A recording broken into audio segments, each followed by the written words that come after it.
Hello everyone, मैं रमन कुमार रजक स्वागत करता हूं आप सभी का अपने यूट्यूब चैनल पर। दोस्तों, आज की चर्चा का विषय है आईटी मॉडर्नाइजेशन प्रोजेक्ट से संबंधित आज की क्लास है। और आज की क्लास में हम लोग एमसीक्यूज को करेंगे, क्वेश्चंस को करने वाले हम लोग। और आईटी मॉडर्नाइजेशन प्रोजेक्ट का जो टॉपिक है वो पीए के एग्जाम में और इससे ऊपर के जो भी एग्जाम है ग्रुप बी के, उनमें पूछा जाता है। और ये जो टॉपिक है वो पोस्टमैन और एमटीएस मेल गार्ड के लिए नहीं है। तो जो लोग इन एग्जाम की तैयारी कर रहे हैं वो इस वीडियो को ना देखें, उनके लिए ये वीडियो किसी काम की नहीं है। जो लोग पीएएसए और ग्रुप बी की तैयारी कर रहे हैं वो लोगों के लिए ये क्लास है, तो वो लोग ही इस क्लास को देखें। और सबसे पहले जानेंगे आज के पहले प्रश्न के बारे में। पहला प्रश्न है, the IT modernisation project of department of post was approved by the government of India in. Bharat सरकार के द्वारा जो आईटी मॉडर्नाइजेशन प्रोजेक्ट है डिपार्टमेंट ऑफ पोस्ट का, उसे कब अप्रूव किया गया था, ये प्रश्न पूछा गया है। गवर्नमेंट ऑफ इंडिया, भारत सरकार के द्वारा आईटी मॉडर्नाइजेशन प्रोजेक्ट को, जो कि डिपार्टमेंट ऑफ पोस्ट का है 2012 वाला, इसको अप्रूव्ड किया था भारत सरकार ने नवंबर 2012 में। यानी कि ऑप्शन नंबर ए हो जाएगा इस प्रश्न के लिए सही आंसर। क्वेश्चन नंबर दो में पूछा गया कि IT modernisation project is a mission mode e governance project with a project outlay of. इस प्रश्न में यह पूछा गया है कि जो आईटी मॉडर्नाइजेशन प्रोजेक्ट है वो एक ई गवर्नेंस प्रोजेक्ट के तहत ये एक मिशन चलाया गया था। और सिंपली आपसे ये पूछा गया है कि इस प्रोजेक्ट का आउटले कितना है, अनुमानित खर्चा कितना है, इसके लिए कितना बजट दिया गया था। तो इस प्रोजेक्ट के लिए जो बजट दिया गया था 2012 में, वो दिया गया था 4,909 करोड़ रुपए। यानी कि ऑप्शन नंबर बी हो जाएगा इस प्रश्न के लिए सही आंसर। क्वेश्चन नंबर तीन में पूछा गया कि IT modernisation project includes providing central server based integrated modular scalable solutions for all the operations of department of post including step number 1 mails, second human resources, third banking, fourth insurance and fifth finance and accounts. Simply आपसे ये पूछा गया कि जो IT modernisation project है वो कौन कौन से सॉल्यूशन प्रोवाइड करवाता है डिपार्टमेंट ऑफ पोस्ट को। और इसके लिए जो स्टेटमेंट्स हैं वो आपको दिए गए हैं, स्टेटमेंट नंबर 1, 2, 3, 4 और 5। आपसे ये प्रश्न पूछा गया है। तो जो आईटी मॉडर्नाइजेशन प्रोजेक्ट है वो मेल्स से संबंधित भी, ह्यूमन रिसोर्सेज से संबंधित, बैंकिंग एंड इंश्योरेंस से संबंधित, फाइनेंस एंड अकाउंट से संबंधित सारे सॉल्यूशंस को डिपार्टमेंट ऑफ पोस्ट के लिए प्रोवाइड करवाता है। इसलिए इस प्रश्न के लिए जो सही आंसर है वो होगा option number D. Question number 4 में पूछा गया कि which among the following is not a part of IT modernisation project of department of post. निम्नलिखित में से कौन सा एक जो पार्ट है वो आईटी मॉडर्नाइजेशन प्रोजेक्ट का हिस्सा नहीं है, ये आपसे प्रश्न पूछा गया है। और ऑप्शंस दिए गए हैं आपको, डाटा सेंटर, ऑप्शन बी में है डीआरसी डिजास्टर रिकवरी सेंटर, तीसरा है providing solar powered and portable hand held computing device micro ATM compliant to all the branch post offices, और चौथा है providing automatic mail content detection system to RLO. तो आपसे प्रश्न ये पूछा गया था कि निम्नलिखित में से कौन सा आईटी मॉडर्नाइजेशन प्रोजेक्ट का हिस्सा नहीं है, is not a part of IT modernisation project.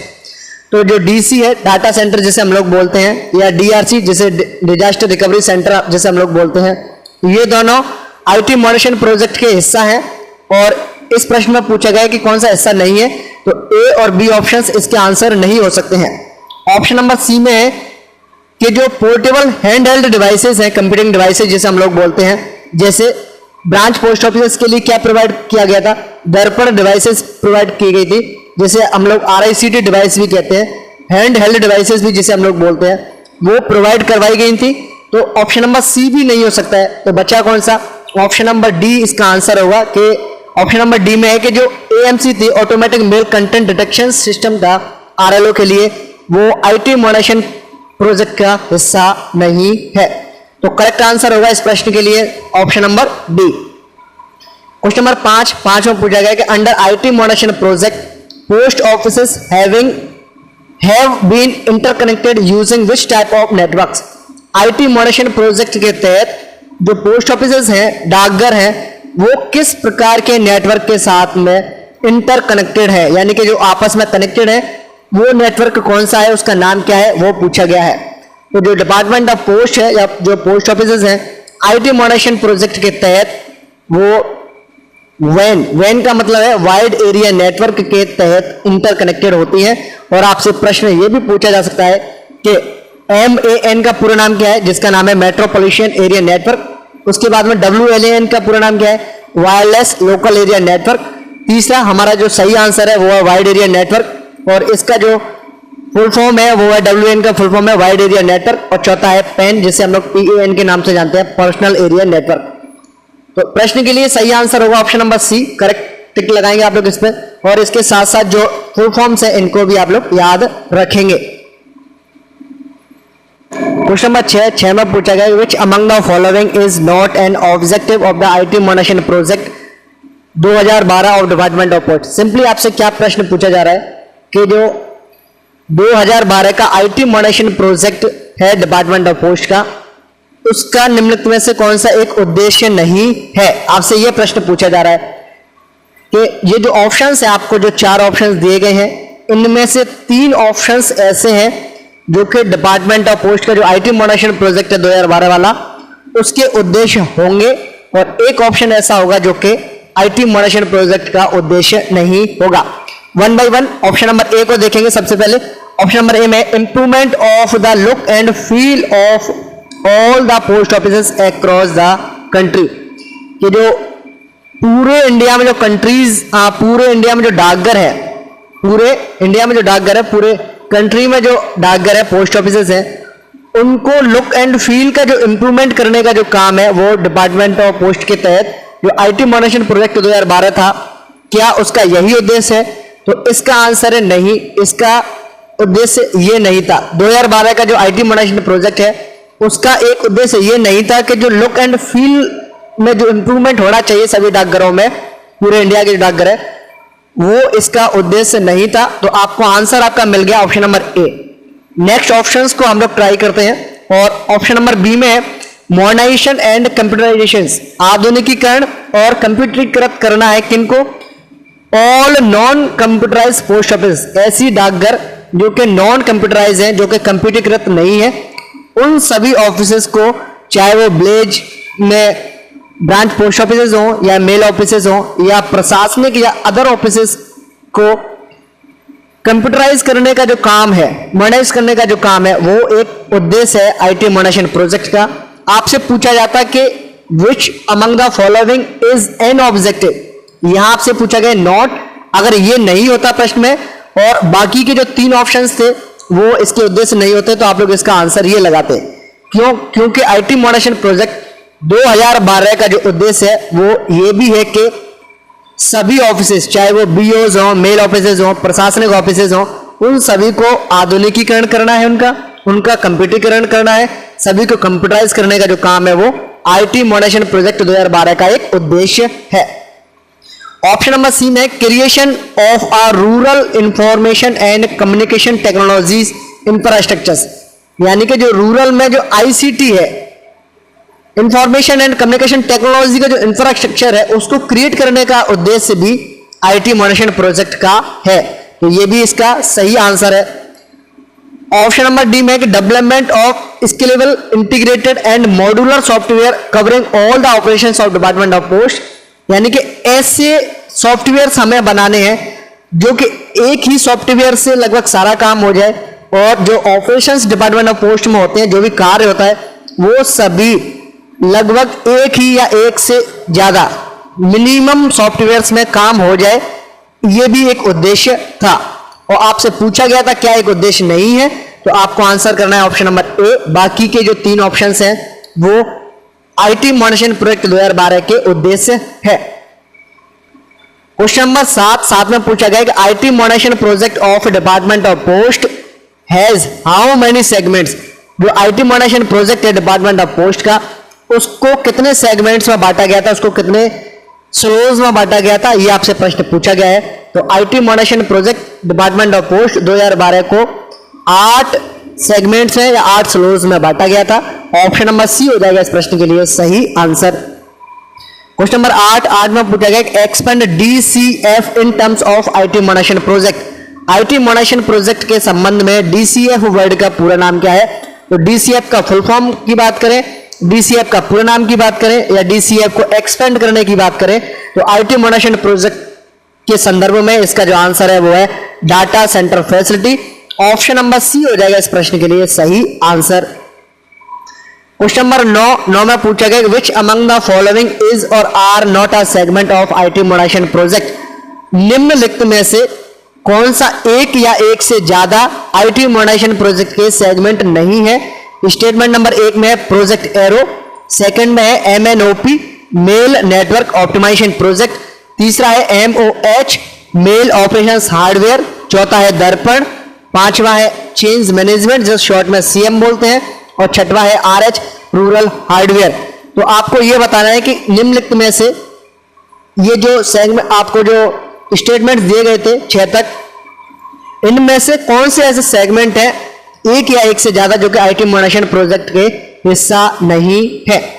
तो जो प्रोजेक्ट एरो है वो एक अलग से प्रोजेक्ट था, एमएनओपी है वो भी एक अलग से प्रोजेक्ट था, और बाकी के जो प्रोजेक्ट हैं जैसे बाकी के जो सेगमेंट्स हैं जैसे कि mail network optimise mail operations hardware जिसे शॉर्ट में एमओएच बोलते हैं, दूसरा है दर्पण जिसे digital advancement of rural post office in a new India Darpan की फुल फॉर्म है, और उसके बाद में चेंज मैनेजमेंट, और नेक्स्ट है आरएच रूरल हार्डवेयर। तो पहला और दूसरा इन दोनों को छोड़ करके बाकी के जो स्टेटमेंट्स हैं वो आईटी मॉडर्नाइजेशन प्रोजेक्ट के हिस्सा थे। प्रोजेक्ट एरो और एमएनओपी मेल नेटवर्क ऑप्टिमाइजेशन प्रोजेक्ट ये दोनों एक अलग से प्रोजेक्ट थे, ये आईटी मॉडर्नाइजेशन प्रोजेक्ट के सेगमेंट नहीं थे। तो 1 और 2 यानी कि ऑप्शन नंबर सी हो जाएगा इस प्रश्न के लिए सही आंसर। क्वेश्चन नंबर 10 में पूछा गया the primary data centre of department of post under IT modernisation project is located at. IT modernisation project के तहत जो प्राइमरी डाटा सेंटर है डिपार्टमेंट ऑफ पोस्ट का वो कहां पर स्थित है, आपसे यह प्रश्न पूछा गया है।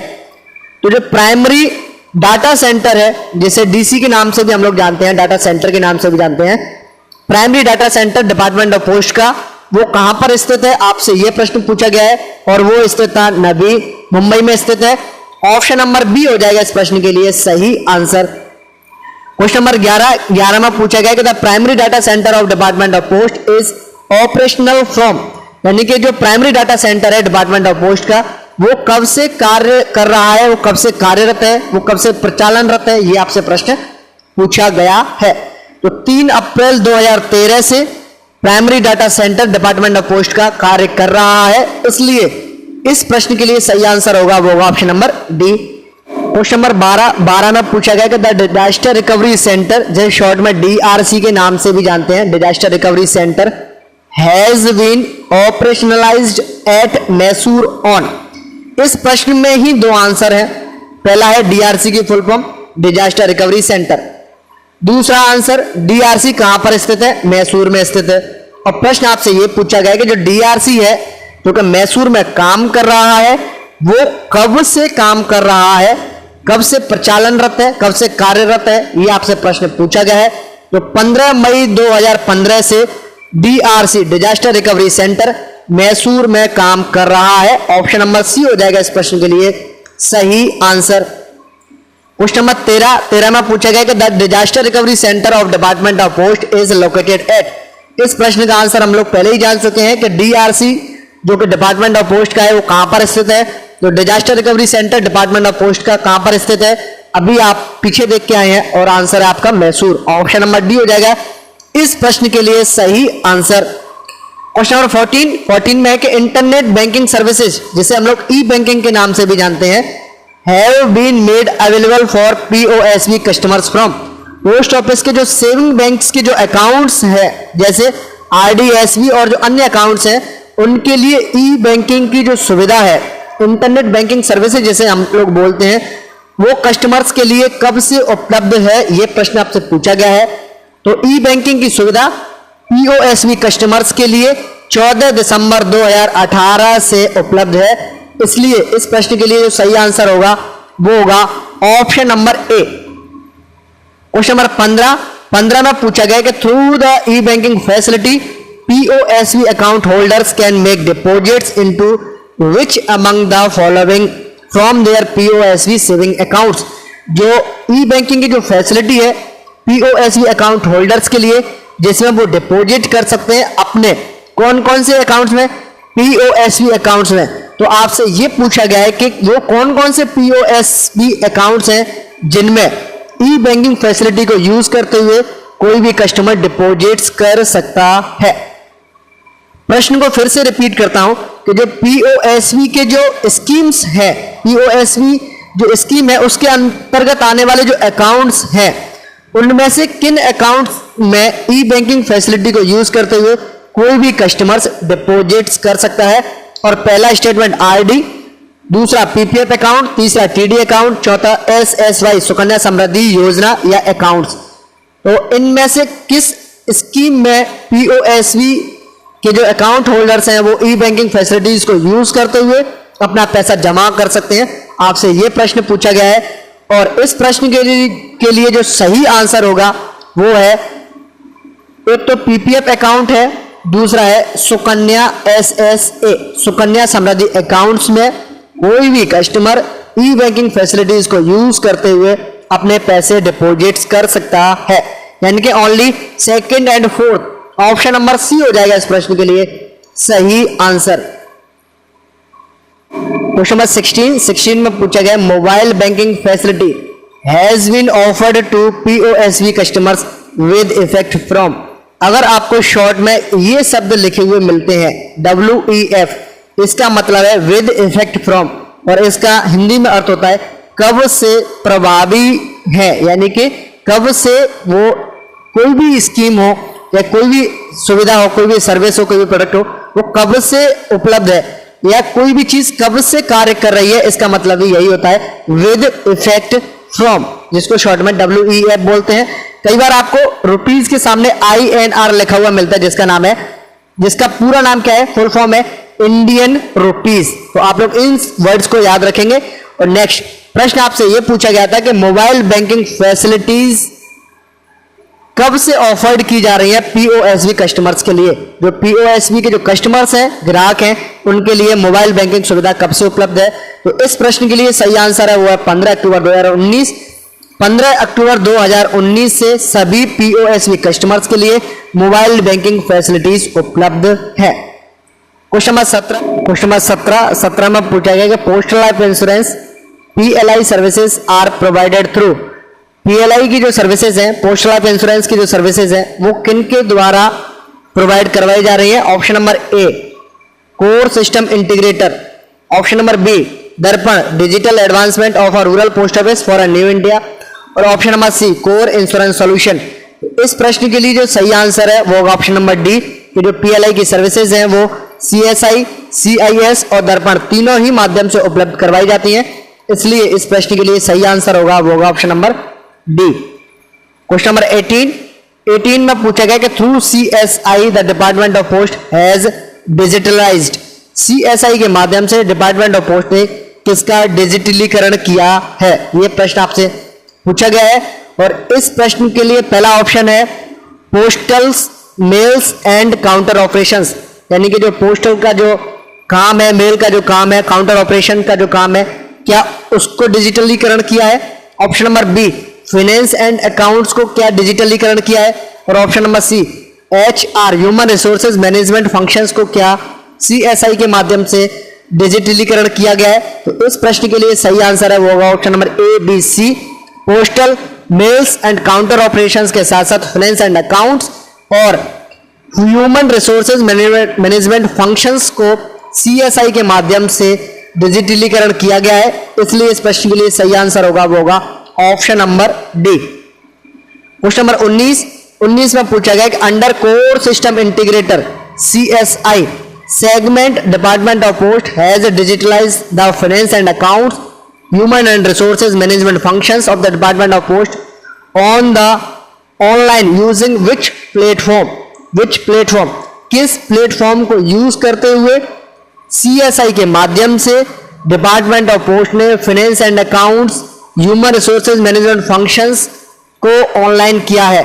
तो ये जो सेगमेंट्स थे CSI का, जिसके माध्यम से finance and accounts human resources management functions को ऑनलाइन किया गया था, डिजिटलाइज डिजिटलाइज किया गया है, डिजिटलीकरण किया गया है, और इसके लिए जो प्लेटफॉर्म यूज किया गया था वो यूज किया गया था SAP, यानी कि ऑप्शन नंबर बी हो जाएगा इस प्रश्न के लिए सही आंसर। क्वेश्चन नंबर 20 में पूछा गया है what does the letter R denotes in a Darpan. Darpan में आर का मतलब क्या है? तो दर्पण की फुल फॉर्म आप लोग जानते हैं, digital advancement of a rural post office in a new India. तो आर का मतलब है रूरल, यानी कि ऑप्शन नंबर सी हो जाएगा इस प्रश्न के लिए सही answer, option number C. Next question number 21 में the department has supplied computers, hardware and peripherals to mail offices and smartphone to postman staff under. Department of post ने कंप्यूटरों को सप्लाई किया है और उसके साथ साथ जो हार्डवेयर्स हैं और उसके जो पेरिफेरल्स है, पेरिफेरल से मतलब है जैसे माउस कीबोर्ड, ये जो सारी चीजें हैं इनको पेरिफेरल्स बोला जाता है। किन के लिए उपलब्ध करवाया है, किसके लिए सप्लाई किया है? मेल ऑफिसेस के लिए, पोस्टमैन को स्मार्टफोन दिए। तो वो किस सेगमेंट के तहत या किस प्रोजेक्ट के तहत वो दिए गए हैं, ये आपसे पूछा गया है। तो जो डिपार्टमेंट ऑफ पोस्ट है उसने सभी ऑफिसेस के लिए, मेल ऑफिसेस के लिए कंप्यूटर, हार्डवेयर, पेरिफेरल्स और पोस्टमैन के लिए स्मार्टफोन उपलब्ध करवाए थे, और वो सेगमेंट था मेल ऑपरेशन हार्डवेयर प्रोजेक्ट के तहत, जैसे हम लोग MOH मेल ऑपरेशन हार्डवेयर भी बोलते हैं।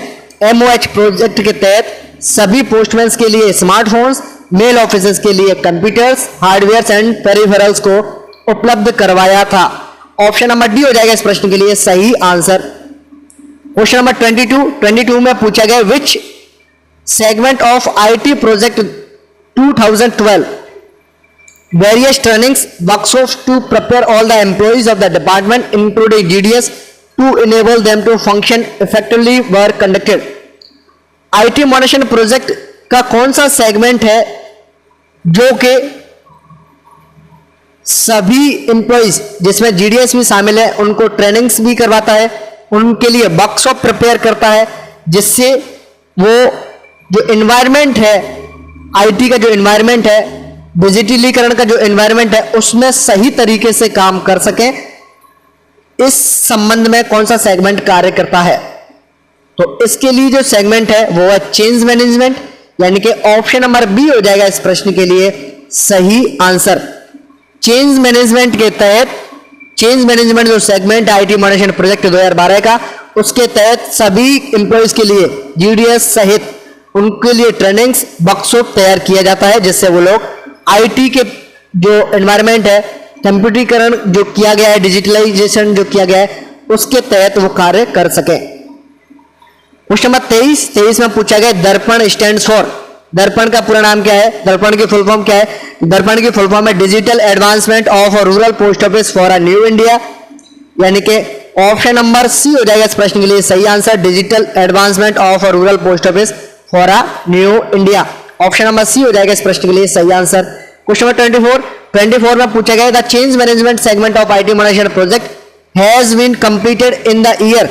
जो change management segment IT monitoring project का वो किस ईयर में कंप्लीट हो गया था? तो जो IT मॉनिटरिंग प्रोजेक्ट का चेंज मैनेजमेंट का जो सेगमेंट है वो कंप्लीट हो गया था 2015 में, यानी कि ऑप्शन नंबर डी हो जाएगा इस प्रश्न के लिए सही आंसर। क्वेश्चन नंबर 25 में पूछा गया what is the full name of AEPS। AEPS का पूरा नाम क्या है? तो AEPS का पूरा नाम है आधार इनेबल्ड पेमेंट सिस्टम, यानी कि ऑप्शन नंबर ए हो जाएगा इस प्रश्न के लिए सही आंसर। और इसी के साथ इस वीडियो को करता हूं मैं एंड। ये है अंत इस वीडियो का। धन्यवाद।